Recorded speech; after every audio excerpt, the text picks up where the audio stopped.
So this is how to build an online empire. And it's really crazy that I went through this last time and Mark had a training similar and it was the same steps. We had never talked about it. Number one, know your role, who you are in the marketplace, and then claim and master a topic. I wanted to master and be the leading authority for millennials. That was my number one thing.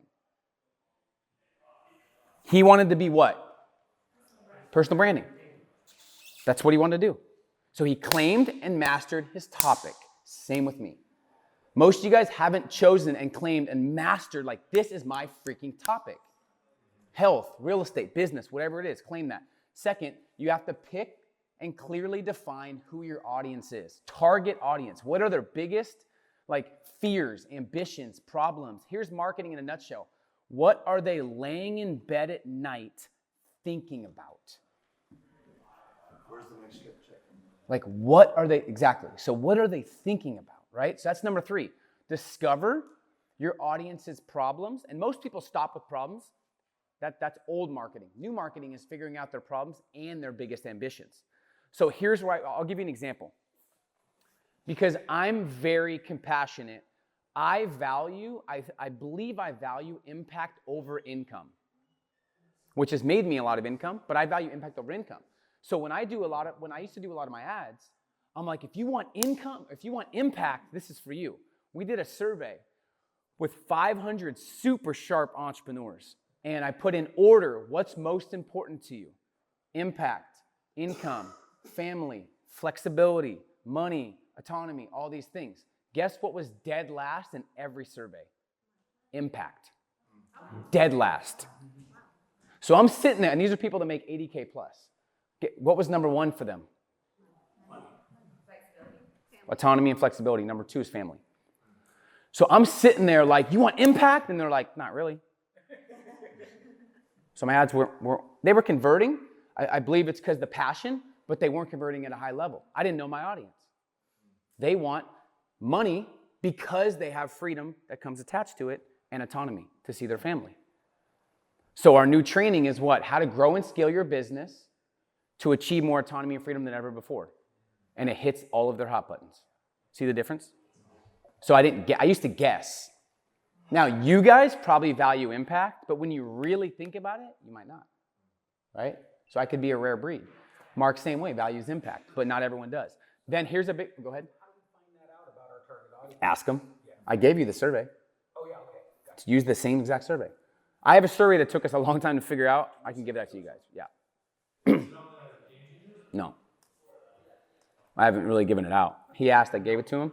But it's like the idea, like, what is the number 1 stress and anxiety in your business? These answers will blow your mind. And then you just create a training or videos off that answer. It's like real marketing. I'll think about it. Discover your audience's problems and ambitions. If you send it to us, we'll have more impact out there. True. But you don't care about impact. Just kidding. True. Number 4, here's a big one. People skip this. Define your story. Define your story. What are you all about? Who are you? You've done this great. What's your story? Oh, damn. Right? Some people, what's your story? It's like, and you throw up on them. You have to have a specific story that takes them through a journey of like villain, victor, or someone that came from nothing. It's like, I did this, then I went this. Why do people love Eminem? His story. No, like, why do people not really respect Paris Hilton? Her story. You guys know that. Dude, I grew up and I was rich, and then I grew up more and I was richer. And then when I died, my kids were rich, right? It's like, that's not a story. Every Hollywood movie is based on the same thing. 100%. Every single one. It's the exact same thing. Hero's Every journey. single one. There's not one movie in history that's ever been written that doesn't follow the same philosophy. 100%. That's why I don't watch movies. I'm like, oh my God, it's going to You know what's going to happen. So you guys have to figure that out. So when I went through, when I did go broke, and I was depressed, frustrated, discouraged, I never wanted to share it. When I dropped out of business school, never wanted to share it. Because I'm like, I feel like I don't want to share with people that I dropped out of school. That's like frowned upon in society. Then when I owned it, I was like, I dropped out. And I went dead broke. And from that, I was able to blank. People were like, dude, I related to you when you said you were dead broke. And I'm like, interesting. People relate more to your struggles than your successes. So that's big. So that's number 3. Define your story and establish your persona. So what persona do you have? Grant Cardone has a different persona than Tim Ferriss, which is different than Ed Mylett, which is different than Tony Robbins. What is your persona? Is it mysterious? Is it no BS? Is it visionary? You have to establish who you want to be. Huge key. I think I'm struggling right there. Yeah. Have you created this checklist? Yeah, we have one. I'll send it. Just if you can write down, remind me what I'm sending you guys.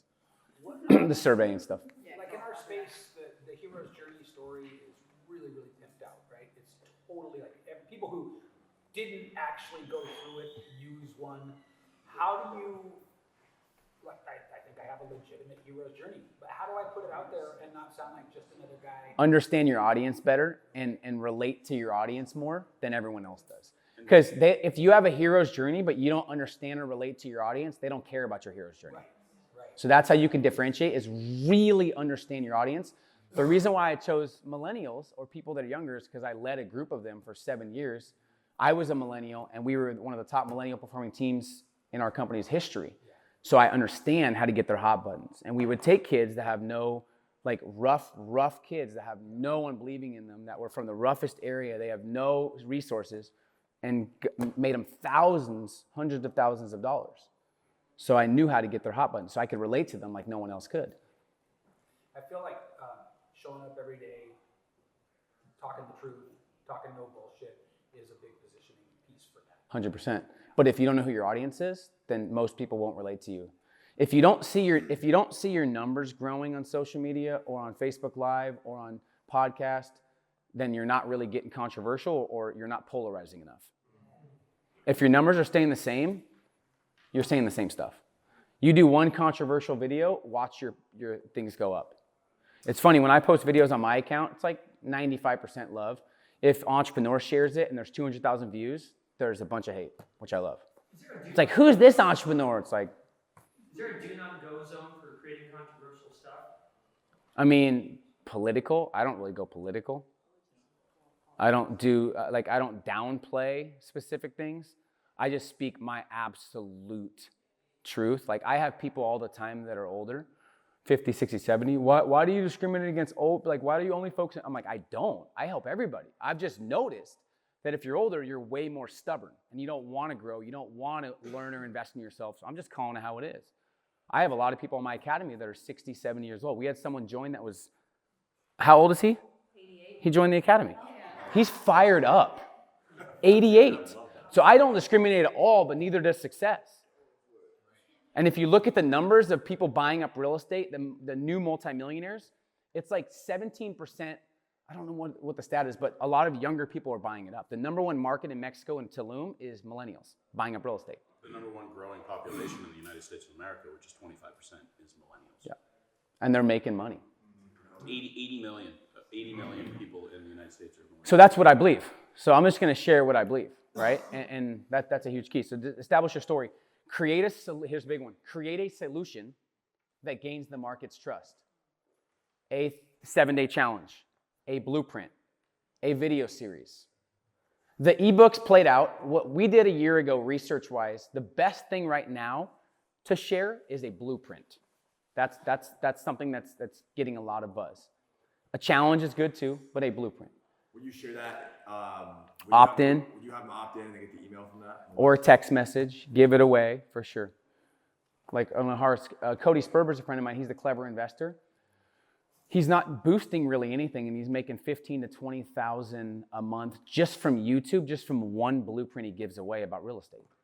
So he gives away a blueprint of how to flip houses, puts them through a sequence, sells a webinar, sells something, and 15, 20 grand a month. Is that written? Autopilot. Like Yeah. an infographic or something? Yes. I would go to Cody Sperber's YouTube and see exactly what he does. Do the same thing. Cody Sperber. You guys have heard him, haven't you? Clever investor? He's out of Phoenix, isn't he? Yeah, Scottsdale. Sperber. Sperber. Next, create an online presence at every angle. So once you have a solution, now it's creating content, and I'll teach you how to streamline it later with Mark. Create an online presence. So now you have your story, you know what problem you're solving, you're controversial, you're polarizing, now you're on online. Next is the key. This is what took me from no one knowing who I was in 2013 to blowing up. Can I ask you a question on this one? Yeah. So are you, if you're me, are you on Instagram and TikTok and LinkedIn and YouTube and this and this? I would start with the couple that have your target audience. Okay. So Tick Flick, whatever that is, I wouldn't get on that. So put it on TikTok. Yeah. Snapchat's dead. For you, it's probably Insta, LinkedIn, and Facebook, for sure.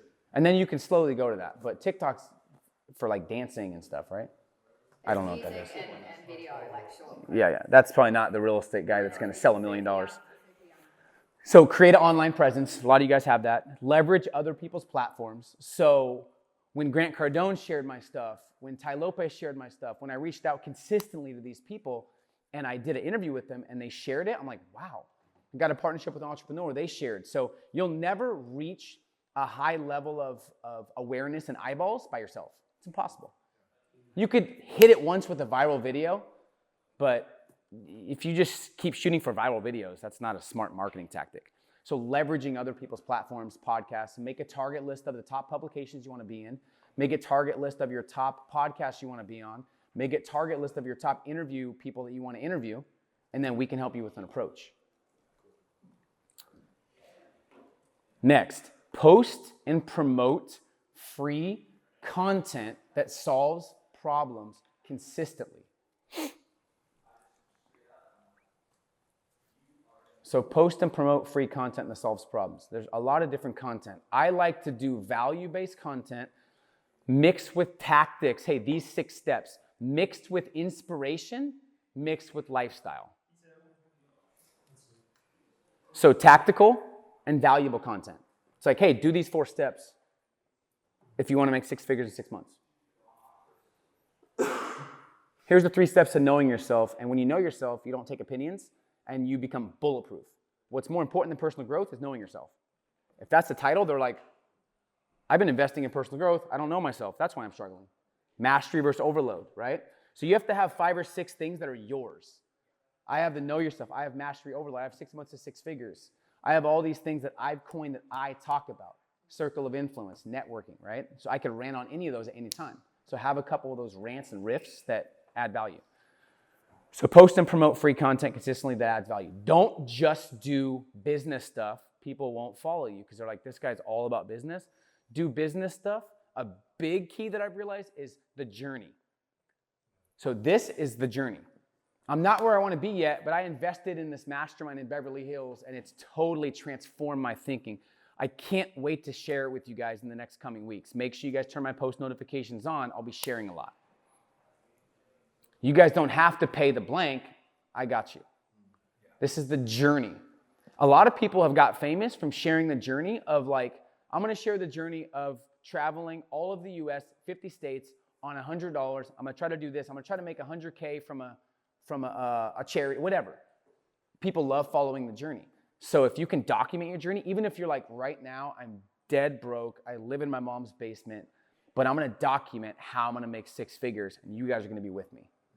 People will follow that stuff. So document the journey, but also give tactics and also inspire on the way, but also challenge them a little bit. And I try to be funny sometimes and laugh, but I do a lot of different types of content. One thing that I've done with everything that he's saying that I test out stuff, I'll test out some of my content on my personal page. Yeah. And see what kind of reach and reactions I'm getting from the people closest to me. Because there's some content where I give it and people don't give a shit. And then all of a sudden there's an impactful one and you're like, that's a home run. And then it didn't cost you anything, you got maximum reach out of it, and then you can actually reuse that content elsewhere. I'll do that a lot with my personal content. This is called, so write this down, repost your winners. Go back and repost your winners every couple weeks. And it's mind-boggling, and it still makes me laugh. I will post on Facebook, hey, here's my family, 800 likes. Hey, here's business advice that will change your life forever. 30 likes. Yes. I'm like, thanks, guys. It's unbelievable. It's Frank Kern did a training actually about how a picture with family, kids, wives, all that stuff like that was making him far more money than like business tips and stuff like that because there's a connection point. For sure. Emotional standpoints, they can actually see themselves in that picture, whereas the business, there's no connection on that level. Do it authentically too. I know marketers that when they post a picture of the kid, in my head I'm like, They're doing it strictly for marketing, and it's annoying. So do it genuinely, like play with it. Ryan Serhant does a great job. A lot of people do a great job with this, but the old school marketers that no one knew who they were, they had their face picture on Facebook, no personal stuff, that's dead. That's 100% dead. No one relates to those people anymore. So get personal, but also mix in some business as well. And repost your winners. Next, get promotional partners and cross-promote. So get promotional partners and cross-promote. One of the best things you can do is find a group of 5 to 10 people that have similar followings that you do and cross-promote with them. Me and Gerard Adams have been doing this for like 3 years. That's a really good idea. We just, hey, let's promote each other. Cody Sperber, me and him have done it. What? What does that look like as far as setting that up? Take someone you trust. Say, hey, I'm trying to grow my following. I love your stuff. Your stuff is super valuable. Let's cross-promote. I'll promote you. I'll share something genuine about you, and you do the same with me. So I've done it with so many people. Me and Mark do it. He'll share my stuff. I'll show his stuff. We'll both get a bunch of followers. No. No, you're not asking someone that has 10 million followers. People have similar influence or a little higher than you. So we've been doing it for 3 years, and it always is helping. But get this, I've got ways that I would recommend you do, like I'm doing, where I reach out to people who have 10 million followers, and I provide my service to them for free on some type of performance exchange. So I could give them some quick advice and consulting in exchange for us to do a video that goes on your YouTube channel to 10 million people. And another way to do it is I could help them launch a program to their 10 million people and get a percentage of the profit and do the whole thing on a performance basis. And then that relationship of doing everything for them and adding a multi-million-dollar income stream to them and getting paid a ton of money off of that instantly creates the biggest value add possible. Like if you went to Peter and said, can I just make you $3 million a year and then you pay me 22% of the profit and I'll do it completely for free, and he didn't need to be involved like at all, except for maybe a couple hours a week or a month, like nothing in return for the value, you guys would instantly become homies. And now he would shout you out gladly. You made him $3 million and you got paid handsomely for it. So I find relationships like that, like he said, well, they don't have 10 million followers. If you want, you can think, okay, well, what if I did want somebody with 10 million followers to shout me out? In what capacity could I, on my skills with what I bring to the table, add value to them in a way that would make them want to do that? I don't think I've ever met anybody that does it better than you at that shit.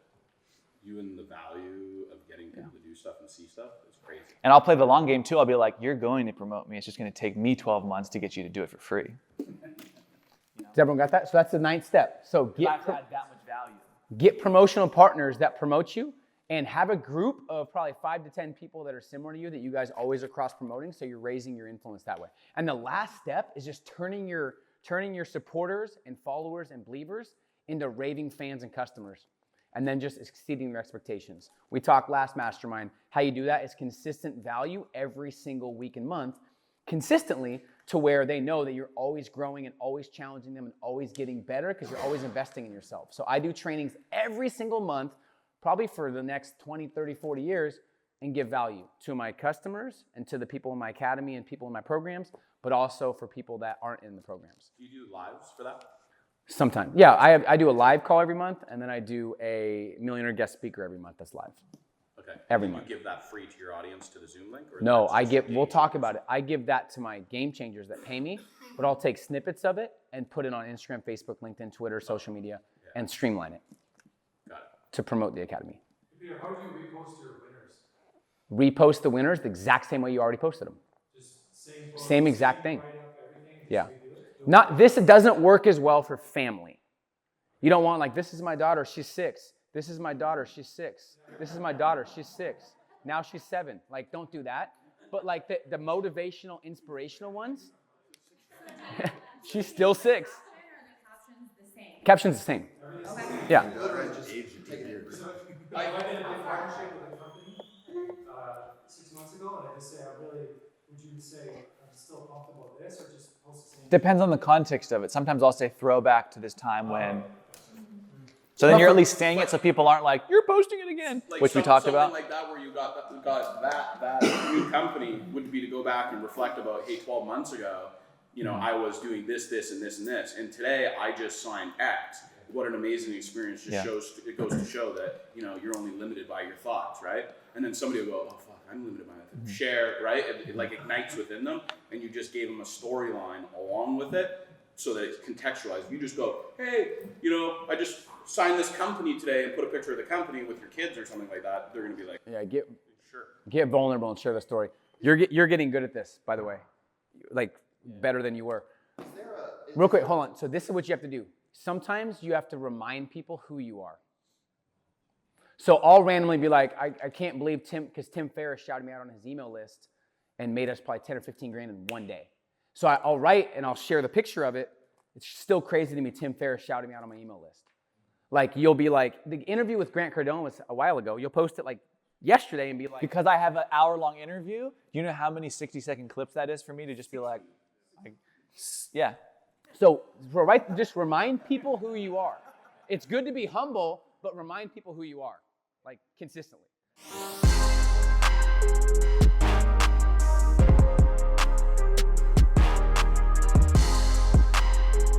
Hey, what's up? And thank you for watching this video. If you enjoy this video and this content, make sure you hit the subscribe button below, put the notifications on, and I assure you, you'll love this content and these videos.